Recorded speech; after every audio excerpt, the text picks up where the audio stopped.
личе. Преди да се превърне в приказка, Грозното патенце от Ханс Кристиан Андерсен е била театрална пиеса. Датчанинът я написва през 1842 година.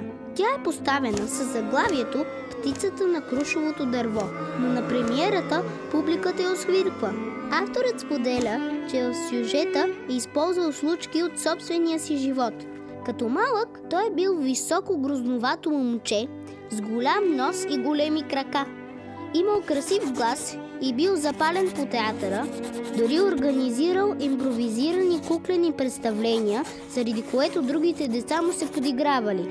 14 годишен отива в Копенхаген и започва работа в Кралския театър заради приятния си сопранов глас, който обаче мутира след пубертета. С писане се захваща по препоръка на свой колега, който му казва, че има поетични заложби и усет за красиви думи.